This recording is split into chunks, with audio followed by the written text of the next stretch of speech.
Bonjour, bonjour.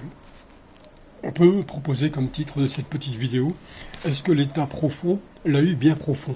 Il semblerait que oui, il l'a eu bien profond et on ne va pas rater l'occasion de rire un peu en voyant que les supplétifs, les sous-fifres, les larbins de ce système d'État profond, le stay behind, comme disent les Anglais, ceux qui sont derrière, qui tirent les ficelles, eh bien avec leur homme de paille, leur femme de paille plutôt, la Caméla, Caméla quelque chose, qui effectivement avec des grosses ficelles a tenté de faire croire qu'elle était près du peuple, etc. Elle qui est aussi riche que Trump, du moins son entourage, et aussi elle était aussi une espèce de barrière de protection pour les crapules qui l'ont apparemment donné beaucoup d'argent pour gagner cette victoire. Alors, ce qui m'a fait aussi sourire, c'est de voir effectivement l'oligarchie, l'aristocratie à 3 francs 50, les facochères du service de l'intox, ici, chez nous, en Gaule, voir aussi leur sourire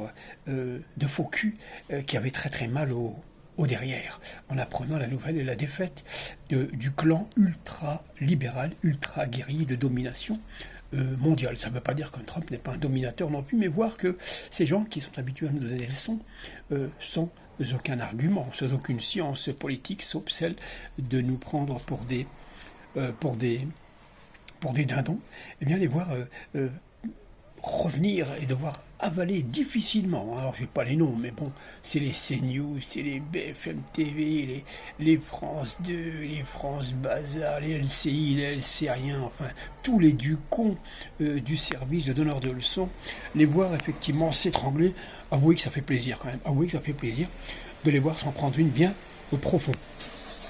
Et dans le même temps, immédiatement, tu as d'autres sous-fifres qui sortent du bois, des rapaces qui protègent d'autres rapaces. C'était le cas du gouverneur de la Banque de France.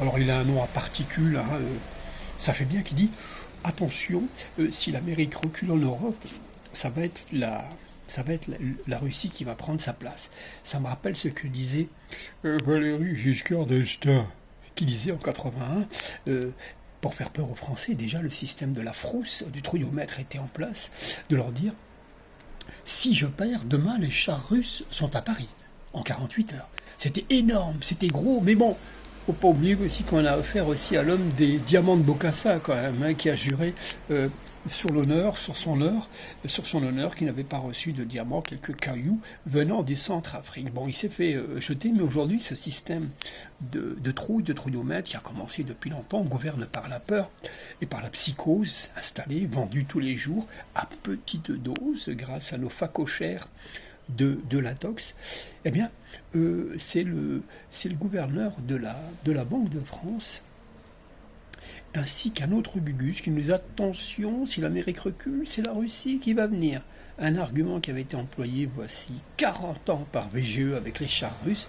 Voilà qu'on nous fait le coup des chars russes à Paris et de la domination soviétique du méchant Poutine ou du méchant Raspoutine.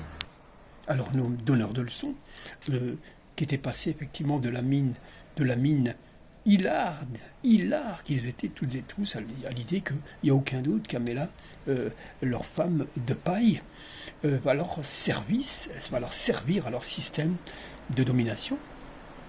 Et c'est très drôle de les voir passer du rire aux larmes et aussi du jaune au vert. Ils étaient verts, ils étaient jaunes, alors quel que soit les plateaux de désinformation massive, il fallait voir un peu leur chautron, c'était assez agréable. Moi qui les méprise pas, enfin si je les méprise, autant qu'ils méprisent l'intelligence des Français. Ils prennent quand même pour des canards boiteux. Ils prennent les enfants du bon Dieu, pour citer Michel Audiard, ils prennent les enfants du bon Dieu pour des canards boiteux. Et ces hommes de service, ces femmes de paille, de tout ce système de désinformation massive, osent tout. Encore une fois, recitant Audiard, qui avait bien situé l'époque et les gens, et qui avait bien stigmatisé le clan des cons, disait les cons osent tout, c'est un massacre, on les reconnaît. Bon, alors, si vous n'avez pas encore reconnu ces cons et ces connes, pardon, mais parité oblige, il va falloir quand même se réveiller un peu et comprendre que si Trump n'est pas meilleur, il n'est pas pire. Il n'est pas pire, et eux ont fait la démonstration du drame, de l'épouvante qu'ils pouvaient installer dans le monde. C'est pourquoi il faut tenter l'expérience. Il faut aussi tenter l'expérience, je pense, de Kennedy qui arrive, l'un des frères Kennedy, dont quand même l'oncle et le frère ont été assassinés, qui lui va certainement arriver à la santé. Et là, il semblerait que l'OMS et ceux qui ont manipulé le Covid, etc., la peur et qui ont fait beaucoup d'argent et qui vous ont fait casquer, qui ont créé des confinements mondiaux, c'est vous dire leur puissance, chers amis, et notre capacité à nous soumettre très très vite. Le pire des confinements, c'est le confinement du cerveau. C'est le confinement du sens critique, de la réflexion personnelle. Déconfinons-nous ensemble. Et par ailleurs, donc, Kennedy va arriver certainement à la santé. Et un certain Bill Gates, qui est une crapule notoire, devrait normalement passer devant les tribunaux et avoir quelques siècles de prison avec quelques autres qui ont participé à ça. N'oublions pas qu'en France, nous avons aussi des collaborateurs de Gates qui ont aussi beaucoup effrayé. Il suffit de se rappeler un peu les fabricants de panique et de psychose qui étaient sur les médias en permanence, en train de détruire tout celui qui s'oppose à eux en le taxant de c'est un complotiste, je crois, c'est ça, oui. Comme Raoult, le docteur Perron et d'autres gens magnifiques comme la chercheuse Madame Orion-Claude et Monsieur Fouché aussi. Enfin, ils ont quand même détruit des gens qui étaient d'une grande intégrité, qui n'avaient pas de conflit d'intérêts. Et tout ça, c'est important à se remémorer tout ça pour savoir, pour repérer tous ceux qui ont collaboré en France avec ce système de domination et de politique de la peur. Ils sont très nombreux en France. Je ne vais pas donner les noms. Hein. J'ai les noms, comme disait Coluche. Mais pour citer un autre humoriste qui disait « La tolérance, c'est d'avoir les noms des cons et de ne pas les donner ». Je vais effectivement... pas donner les noms, mais vous les avez, ils sont sur toutes nos lèvres.